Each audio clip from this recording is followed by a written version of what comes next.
RTP. Le damos la bienvenida al invitado de este último segmento del programa. Él es Jorge Antonio Pérez Pineda, docente de la Facultad de Derecho y Relaciones Internacionales de la Universidad de Nebrija. Con él hablaremos sobre Maduro y Trump intercambiando gestos de guerra en estos días. Algunos gestos hasta cómicos, diría yo, como el del gobernador, creo que de Táchira, el hermano de Hugo Chávez, Ujú. ¿ya? Que está practicando Artes marciales. públicamente. ¡Qué miedo! ¿Hasta dónde llegarán? Es la pregunta. Y aquí creo que tenemos algunas diferencias en el panel. Pero bueno, bienvenido, doctor Pérez Pineda, le escuchamos. Hola, muy buenos días.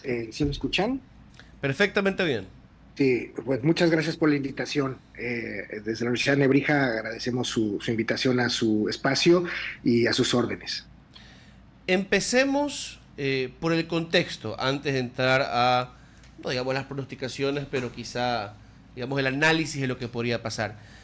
¿Cómo llegamos a este punto? Trump quiso tener acercamientos, o inició acercamientos con Venezuela, envió a Richard Grenell a reunirse con Maduro, redujo o suspendió un tiempo las sanciones contra las empresas norteamericanas que trabajaban sacando petróleo de Venezuela, y luego revirtió eso y ahora está mandando destructores a las aguas o cerca de las aguas venezolanas. ¿Qué pasó estos últimos meses? Bueno, recordemos que desde que llegó Trump, este segundo periodo, pues ha tratado de mostrar su liderazgo a nivel internacional de distintas maneras, ¿no?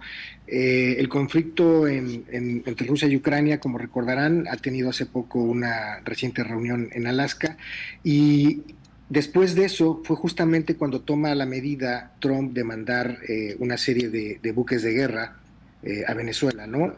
Recordemos en ese sentido que quizás también podemos verlo como una señal en el que Estados Unidos trata de demostrar su fuerza, su poderío militar en la región, ¿no?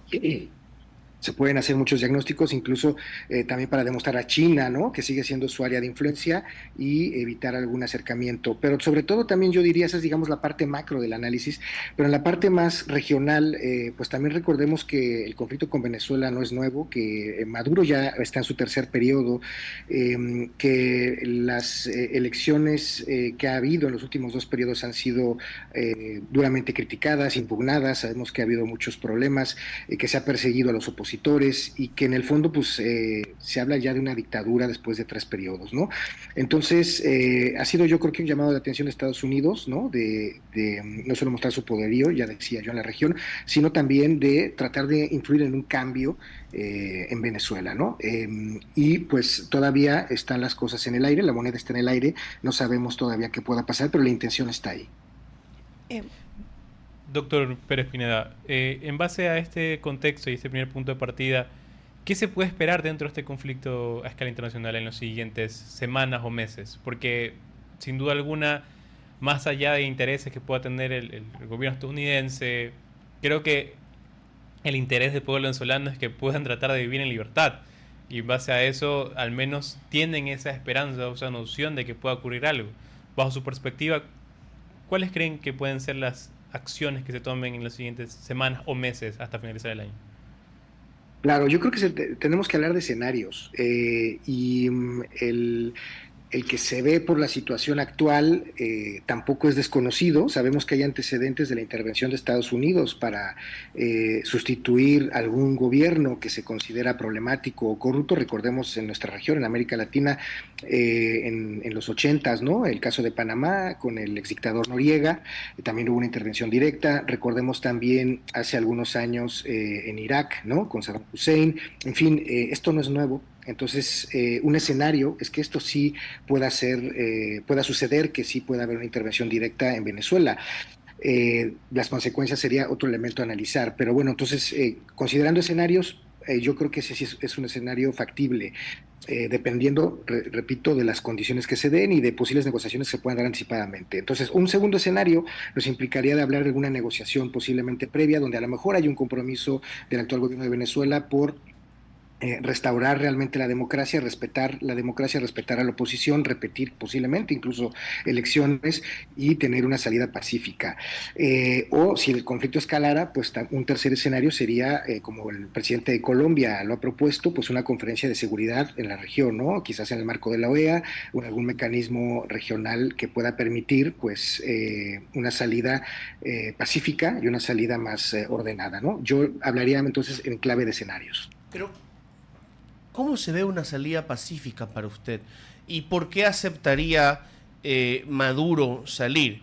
O sea, deberíamos suponer en ese escenario de que Estados Unidos demuestra una intención real de invadir. ¿Usted cree que hay una posibilidad para Estados Unidos dentro de sus propios escenarios de invadir? Repito, antecedentes hay, o sea, no es un escenario descabellado, o sea, ya ha sucedido y no hace muchos años, repito, en los 80 tuvimos algún antecedente en América Latina, hace algunos años en Irak, en Medio Oriente, entonces, si ya desplegaron sus tropas es porque hay un aviso, ¿no? Es decir, podemos hacerlo y en realidad Lo tienen el poder y la reformulo, capacidad de profesor. hacerlo. En la época Sí. de Reagan, digamos, Granada, después Panamá, estabas peleando contra el bloque soviético, ¿no? Y tenías una Cuba mucho más fuerte cerca tuyo, que promocionaba los levantamientos guerrilleros en toda la región, en la puerta de atrás de los Estados Unidos, como nos ven. Ahora tenemos un presidente Trump que dice: yo soy el pacificador, yo acabo con las guerras, yo hago reunida el presidente Armenia con el presidente de Azerbaiyán y ya viene la siguiente guerra que va a parar. Yo detuve Irán con un par de misilazos y detuve Irán sin derrocar al gobierno de los ayatolás. Entonces, con este presidente Trump, en este contexto internacional, ¿es realmente una posibilidad que ellos invadan? Yo repito, creo que sí, porque a nivel de Estados Unidos ha sucedido.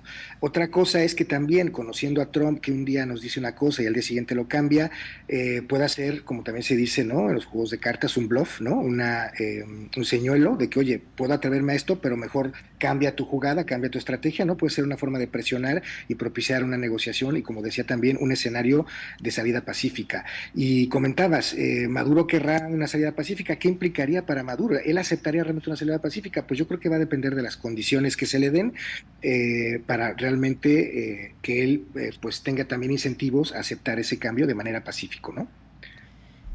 Por ahí una cosa que puede, digamos, preocuparnos a la región, si llega a haber un conflicto interno en el cual puede ser que Estados Unidos, otros países se llegan a meter en Venezuela, pueda llegar a causar otra ola de inmigración que se vio hace unos años en Latinoamérica, o digamos, eso ya no va a ser una de las consecuencias que se puede ver de un conflicto interno en este momento en Venezuela.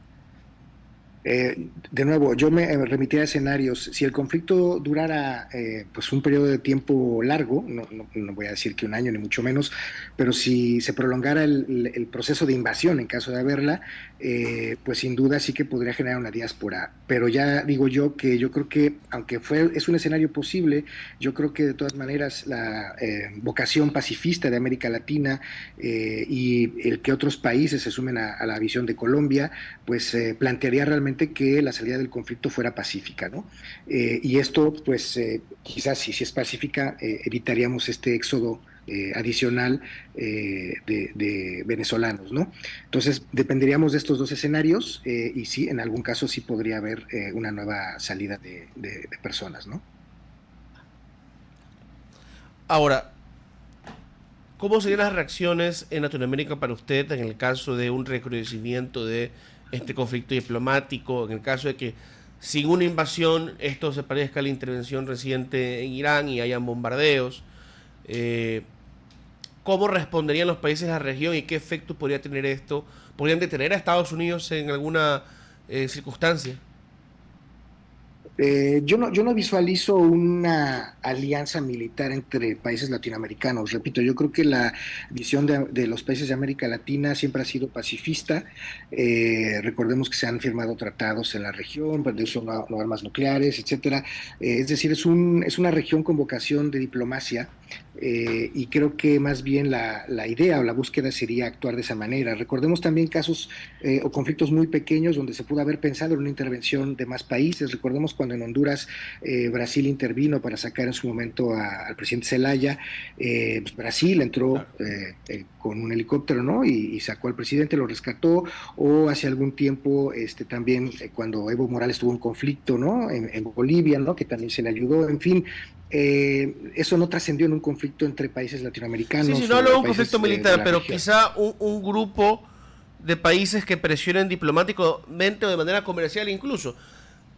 En un principio podría ser un regalo para Trump, pero al final, si por ejemplo México o Brasil dicen tiramos abajo los acuerdos comerciales mientras continúe la intervención y vamos a castigar a Estados Unidos con fuertes aranceles, si eso llega a encarecer ciertos productos, y en el caso de México podría encarecer bastante ciertos productos que se producen y se venden en los Estados Unidos, entonces eso podría hacer pensar a Trump dos veces sobre si seguir o ir más allá con cualquier intervención. A eso me refiero. ¿Usted cree que eso sería probable en el caso de un ataque militar de Estados Unidos a Venezuela? Claro, Jorge. No, yo creo que tampoco, porque también recordemos, y tú citabas el caso de México, si ustedes recuerdan, México tenía el Tratado de Libre Comercio de América del Norte, el TIMEC, luego el USSA, y que recientemente Trump, al llegar, pues lo echó abajo con esta nueva política que tiene de incrementar aranceles para todos, y actualmente países como México, la Unión Europea y muchos otros, como se sabe, están renegociando sus acuerdos arancelarios para saber en qué estatus queda. Entonces yo creo que hoy día no sería una herramienta de presión para muchos países, incluido México, en contra de Estados Unidos, ¿no? Y porque además creo que al final del día, repito, yo creo que todos buscarían una solución que dañe lo menos posible a todos los países de la región, incluido a Venezuela, ¿no? Es decir, cuando yo hablaba de escenarios, yo me inclinaría desde luego por el escenario pacífico, el escenario de la diplomacia, y creo que sí podría haber una salida por ahí si hubiera alguna estrategia muy bien planteada para salir de esa manera, ¿no? Yo creo que la situación en caso de una invasión directa pues sería muy grave, también por ahí ya lo decía Sofía, ¿no? Pensando en el saldo en términos de la población, si hubiera un bombardeo, lo que fuera, pues sí sería una situación muy cruda para la región, pero en cualquier caso creo que hubiera una respuesta militar coordinada desde América Latina, ¿no? 9 horas con 27 minutos. Le agradecemos, profesor, por habernos acompañado esta mañana aquí en RTP y le deseamos un buen resto de su día lunes, 1 de septiembre, inicio de un nuevo mes del año. Al contrario, muchas gracias por la invitación y a sus órdenes para futuros debates. Muchas gracias. Que tenga buen día. RTP